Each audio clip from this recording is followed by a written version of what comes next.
Smartfloor est une marque française spécialisée dans les revêtements de sol modulaires en PVC.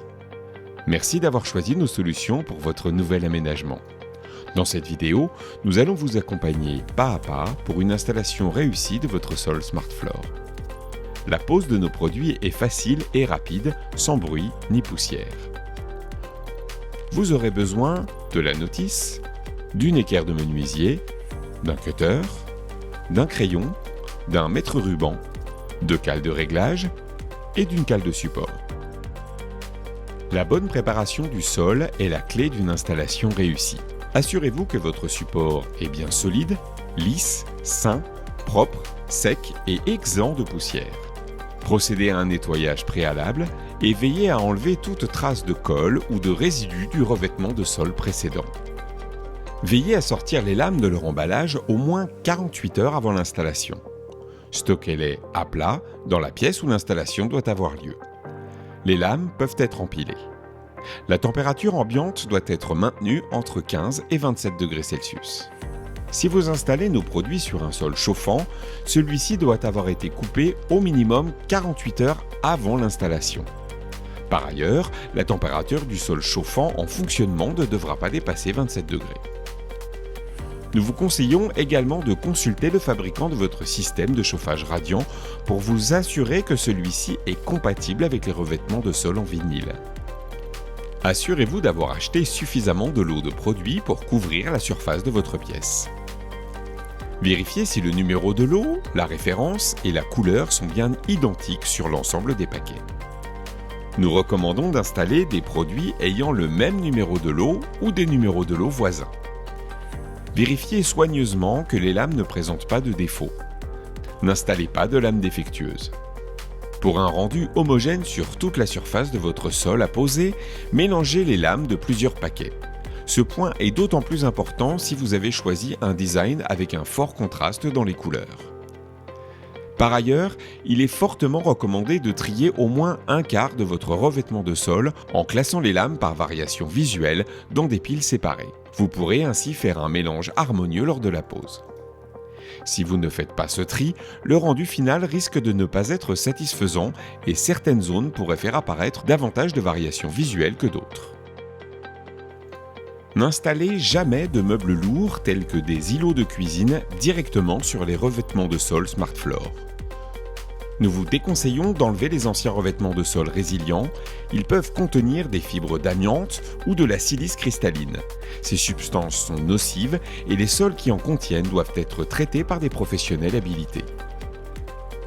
Avant d'installer nos sols Smartfloor sur un sol chauffant, vérifiez avec le fabricant si le système de chauffage est compatible avec les revêtements de sol en vinyle. Si vous installez votre revêtement de sol au-dessus d'un vide sanitaire ou si l'hygrométrie est supérieure à 75%, il est nécessaire d'installer un pare-vapeur en polyéthylène anti-humidité. Avant de démarrer, vous devez déterminer le sens dans lequel vous souhaitez poser le revêtement de sol. En règle générale, la longueur du revêtement de sol correspond à la longueur de la pièce ou à la longueur du plan d'étage. L'installation se fera à joint décalé à répétition ou à joint décalé perdu. Les méthodes de pose les plus courantes sont un tiers de pas pour les lames et un demi-pas pour les dalles rectangulaires. Afin de compenser les possibles dilatations ou mouvements du bâti et des matériaux, nous recommandons de respecter un écart de dilatation entre le sol et tous les murs. À la pose, les lames doivent ainsi être placées à 8-10 mm du mur. Placez une cale de réglage d'épaisseur prévue à gauche et positionnez la première lame contre le mur. Pour fixer la deuxième lame, insérez la languette d'extrémité dans la rainure de la première lame avec un angle d'environ 30 degrés, puis rabattez-la.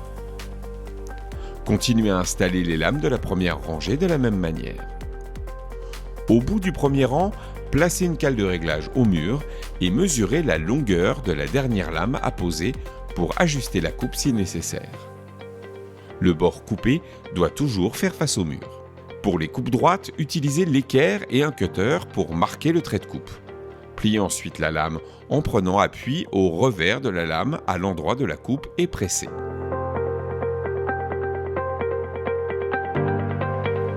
Posez le morceau de lame coupée au bout de votre premier rang.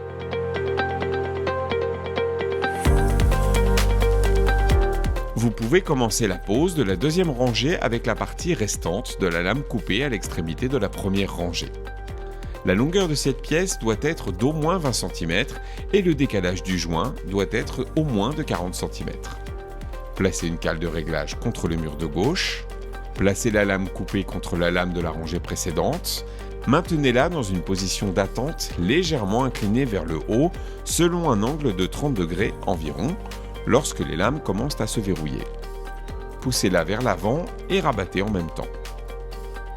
Pour la deuxième lame de la deuxième rangée, commencez à placer l'extrémité courte de la lame en biais par rapport à la lame précédemment installée et rabattez-la. Poussez-la pour faire glisser la lame contre la rangée de devant afin qu'elle s'aligne avec la première lame. Continuez à installer la lame restante en suivant la même méthode.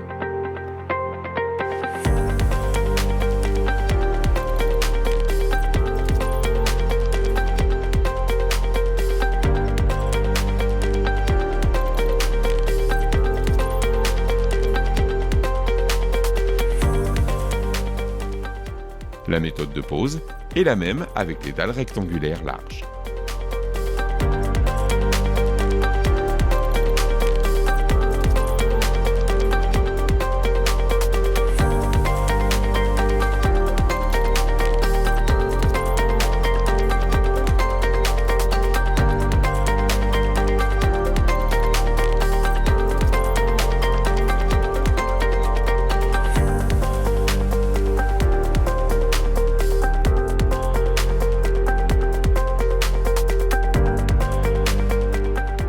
Pour adapter le sol à poser aux angles saillants, bouches d'aération, encadrement de porte ou tuyaux de radiateur, nous vous recommandons de faire un modèle en carton pour vous en servir de guide.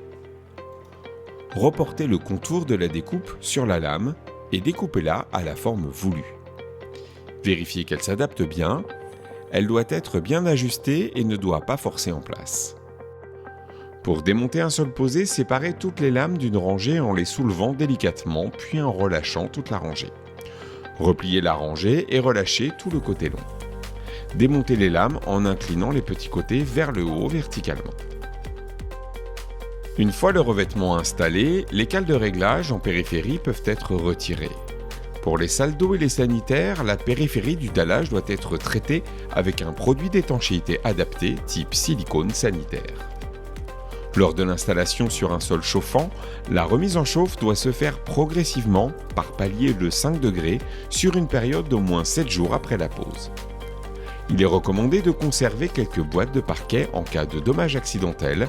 Les lames peuvent être réparées ou remplacées. Veuillez conserver votre reçu et noter le numéro de lot ou batch number du produit.